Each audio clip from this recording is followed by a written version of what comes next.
All right. So who remembers what examples we used last week what illustration examples we used last week? We used a bunch of examples from history, right? We used a bunch of illustration from history, like the Wright brothers, like flying, and then it's a Korean general who defeated, the whole army with 12 ships, right? So that I forgot about this. so there's this there's this Korean film from 2005 from a movie called Heaven's Soldiers. And the plot in that movie is absolutely wild. So a group of North and South Korean soldiers are fighting against each other, and they get transported back in time to the 1500s, right in the middle of Admiral Yi Sun-shin's battles. And these guys were fighting the Korean War, so they had all these machine guns and all the modern weaponry like tanks and stuff. And then they get transported into a world of swords, bows, and armor, right? And it is absolutely hilarious because North Koreans and South Koreans are supposed to be fighting each other, but they're fighting on the same team to fight against the Japanese, but they have all these modern weaponry, so they're killing rows of Japanese people with machine guns and it completely changes the history of Korea and all that. But if we see Judges chapter 4, it's the complete opposite, right? God's people show up with swords and sticks to face Sisera's high-tech army of iron chariots. Israel doesn't have better weapons or the better army or even a strong leader, right? Because remember Deborah was the force, spiritual force behind the whole thing, but who was actually leading it? It was Barak, right? But Barak was not a strong leader, so they didn't have a strong leader. What did they have? They had faith, but faith that moved, and that's where the story turns. So Israel's armies are mostly farmer soldiers facing Sisera's high-tech chariots. It's like if you were to take, as a sport, you're taking not even the B team, you're taking the youth academy players to go up against an A team. Right? Imagine I'm sure this. Anybody know if Cowboys have a youth team? Use the Cowboys. That is a Cowboys. But imagine the Cowboys youth team going against the Chiefs A team, right? That's sort of what this is. And when I talk about youth, I'm talking about under 16 youth. AKA it's others. It's like for instance, a junior high team playing against a pro team. Exactly what I'm trying to get at. Israel, team versus a bunch of 4-year-olds. Yeah. So it's a bunch of farmer soldiers facing professional soldiers who have the best of the best weaponry, right? Yeah. Is it like the person who be in army with the Knox code? Yeah. So it's basically the same thing. Yeah, good job. You remember that. Shamar. Yes. Anyway, so everyone's outmatched. It's bringing a knife to a gunfight. But God has a plan that unfolds through faith, movement, and some holy mud. God's saving acts come through flawed but available followers. Victory is always God's. Barak's army had essentially no weapons to fight against the technologically advanced army, but the courage and trust in God is what led them to victory, right? What does the Bible in Proverbs tell us? We ready our horses for battle, but the victory belongs to the Lord, right? But the thing is that even though they didn't have a lot, they still had to prepare for their battles. Anyhow, God's battle plans demanded faith and action, not just belief, but a willingness to go whenever God said go.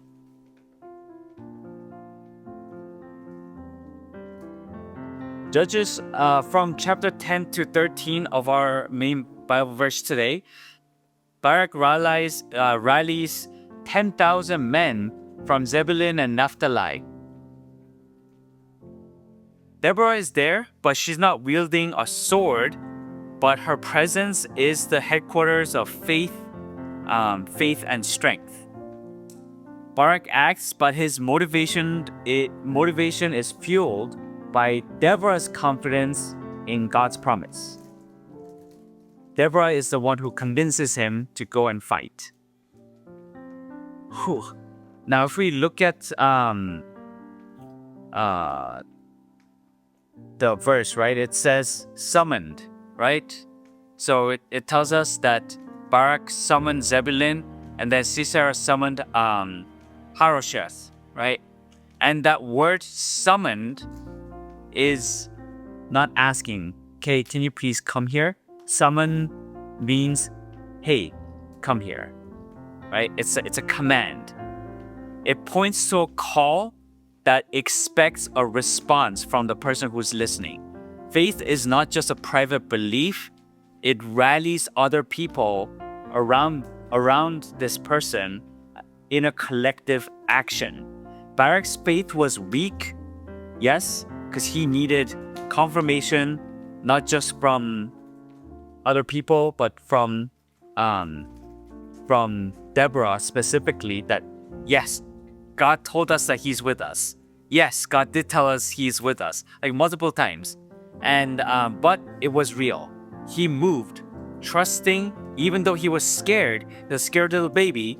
He still moved, and God honored his willingness, not his perfection. And what does Jesus say about faith? Faith as small as a mustard seed can move mountains. Yes, that's what Jesus says about little faith. What little faith you have can do a lot. Sometimes faith needs a little nudge, a spiritual co-pilot if you'd like. The move of obedience can set miracles in motion for everybody around us.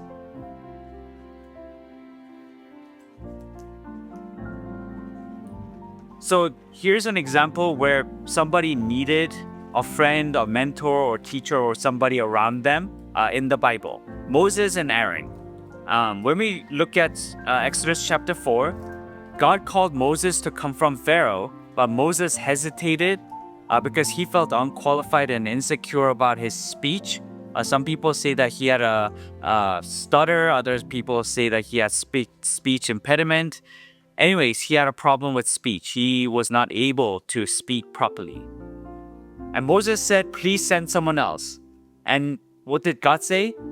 Who created the mouth of man? I did. But I will send you Aaron to stand beside you. And Aaron actually didn't replace Moses, right? He reinforced Moses' calling. He was not a person who replaced Moses. He was the one who helped out in Moses' calling, right? He helped reinforce the fact that Moses was supposed to be a leader. Together, they faced Pharaoh, and Moses became the leader he was meant to be because someone stood with him when he couldn't stand alone. So God often sends a partner in faith so we don't have to face impossible situations alone. And sometimes God may be calling you to be with someone so that they don't have to face life alone. God doesn't wait for our faith to be complete. He invites us to trust and move so God can do whatever He can do and only what He can do. So verse 14 to 16, Deborah gives a command. Up, for this day the Lord has given Sisera into your hands. She's not pointing her to her own strategy, right? She's saying that God has given, the Lord has given Sisera into your hands. And it is on God's divine timing, and it's upon the actions of God Barak moves, and God's intervention is immediate, right? There's panic, rain, and mud that's sent to Sisera's chariots, and it sends a whole army into absolute chaos.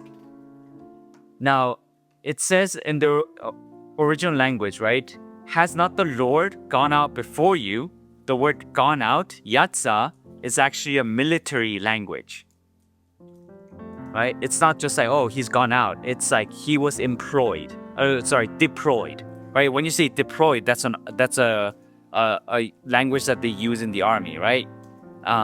So it's equivalent of that. It's like the language that they use in the army to say send somebody or has gone to war. You know, it's like used in the army context.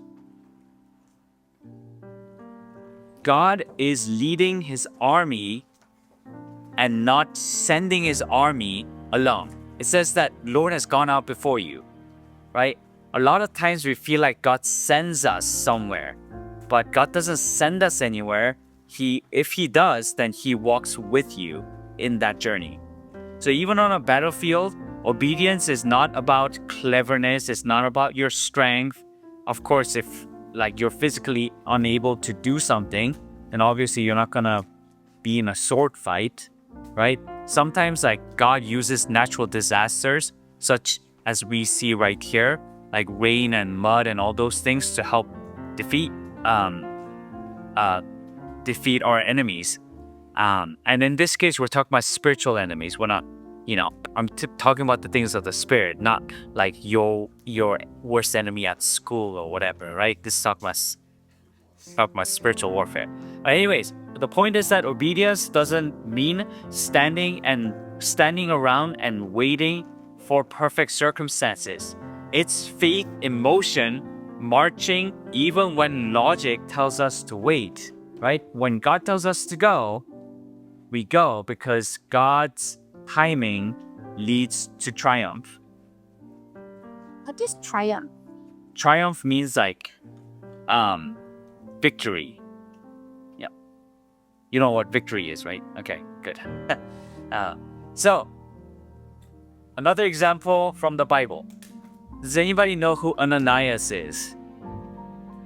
Who knows who Paul is of the New Testament? Paul. Everyone should know that. Yeah, because you guys just went through like Romans and stuff earlier this year, right? That was like this time last year. Yeah, this time last year. So that's Solomon.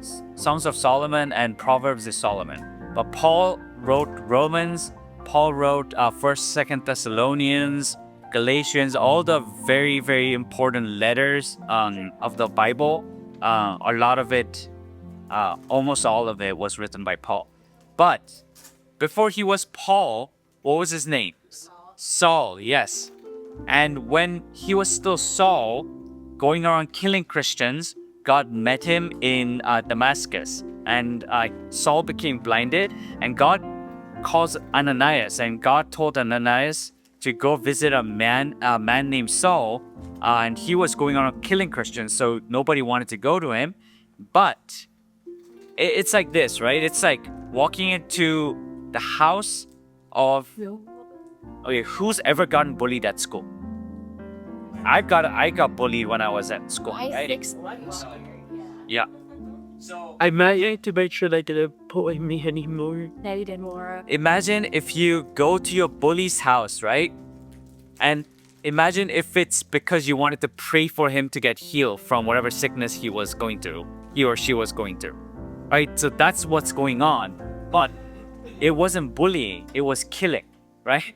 Imagine like somebody was going around killing everybody at your school, right? And then you know for sure that this person is gonna probably kill you because you're their target, and yet you choose to go into this person's house to do what? Pray for him to get healed. That's not logical at all. But Ananias' obedience turned an enemy of God into the greatest missionary the church has ever seen, and into one of the greatest writers of Christian theology.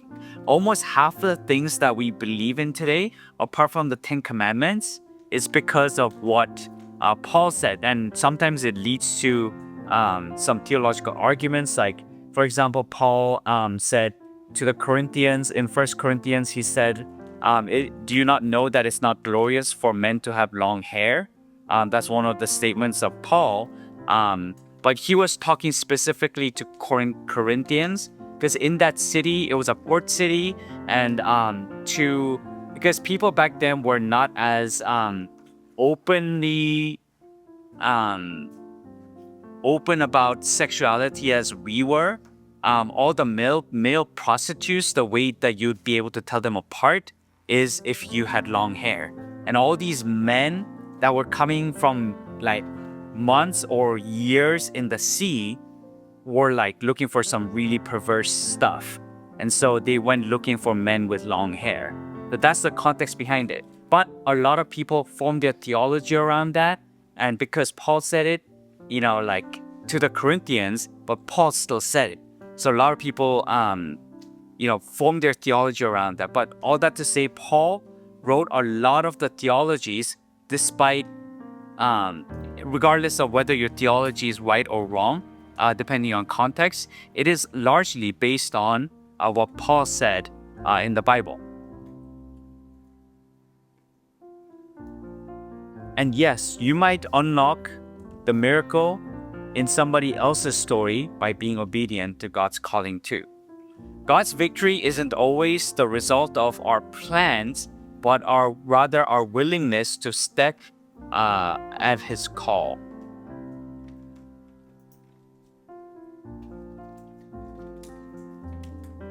So what happened after this? It wasn't just a win, but it was a wipeout, complete wipeout. Sisera's forces were routed, not just by swords, but by the hands of God, leaving Israel standing in awe and the enemy running away on foot. Why? Because they lost all their horses and chariots and everything. The focus is not on Barak's military genius or his plans or Deborah's charisma, although I'm sure she had charisma, but on the obedience and God's unmistakable intervention. Now, when it says that they were routed, when Caesareans were routed, the word Hamun also means that they were in terror or they were in confusion. God doesn't change just the circumstances, He changes the heart. And in this case, He changed the enemy's heart into that of confusion and terror. Confusion and terror that comes from God for His holy purposes. Because remember, God is not a God of fear and confusion, right? But there is something called holy fear, and there is something that God does to punish His enemies. The glory for the victory went to God, and as promised to Deborah's faith. Barak gets a mention of faith, but not for his heroics. He's not the hero in this story. And I noticed when we were praying at the beginning, when Ian was praying, he said, "Oh, and help us to learn about Deborah." He didn't say Barak. He said Deborah because she is the main character. So that's the consequence that Barak had to suffer. If victory is too easy to give credit to ourselves, it's probably too small to be God's. Our obedience combined with God's power gets results when no one can attribute to human effort. Or it is that even though it is God who helped a difficult situation get resolved easily, we're not properly crediting God.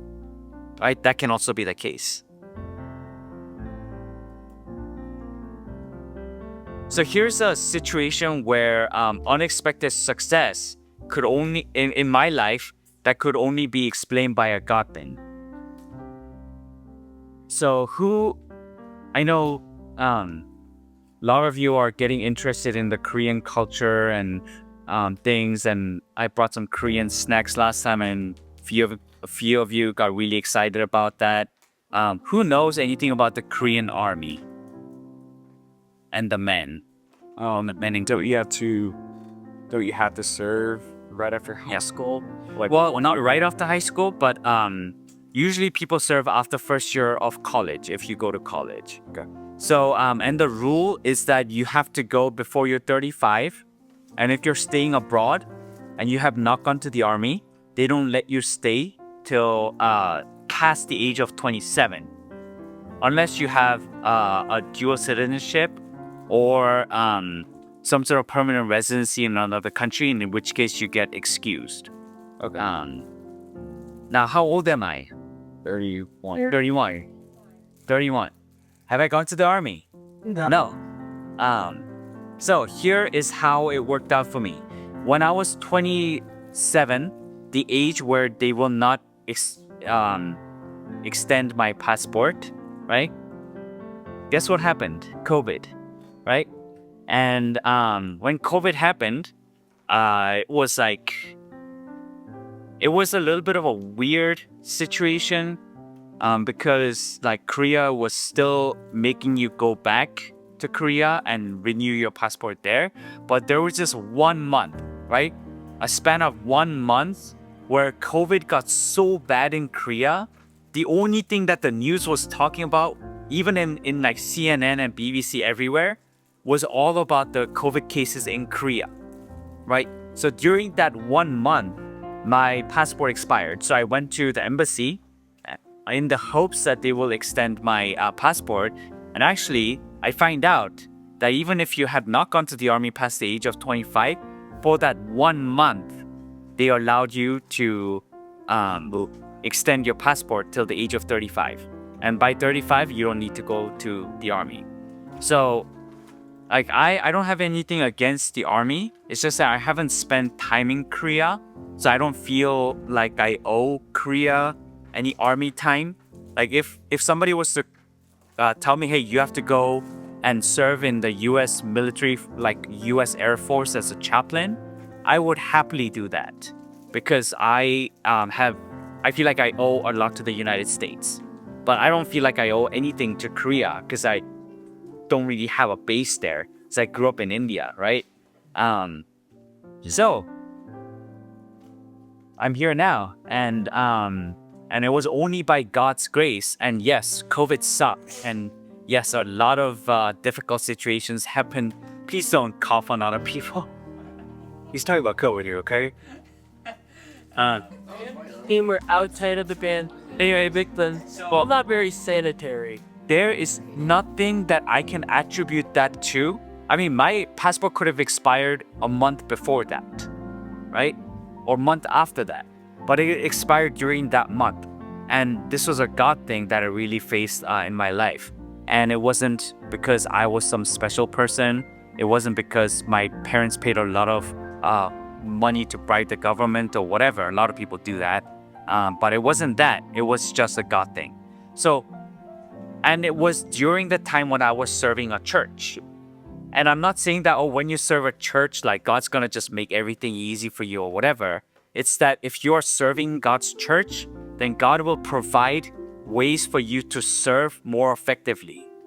And yes, you will go through trials. I'm not arguing that you don't. And maybe if we have time on another day, I'll tell you guys all about the troubles I went through in my previous church. But that's a different topic for a different time. So faith and obedience don't guarantee comfort. This is what I'm trying to say. It doesn't guarantee comfort, but they do guarantee God's glory and stories that's worth telling. So let's summarize. Let's conclude. When faith acts, God moves. Deborah's encouragement and Barak's obedient step transformed an impossible battle into a historical miracle. Victory didn't elevate one hero, it gave all the credit to the one who had gone out before them and punished the enemies with rain, thunder, and mud so that the chariots couldn't get through and all those things. And in fact, if they were just on foot, they probably could have done better, right? But because of their technology, that's what their strength is what failed them. And Israel's weakness is what won them the battle. Isn't that ironic? Anyways, so God's victory comes through faith in action, not passive belief, but bold marches, however shaky our knees might be and however scared we may be. Where is God calling you to step out in faith right now? Maybe even with imperfect confidence. The miracle starts moving when your feet start to move, not when you know every outcome. Obedience in faith turns impossible battles into God-sized victories.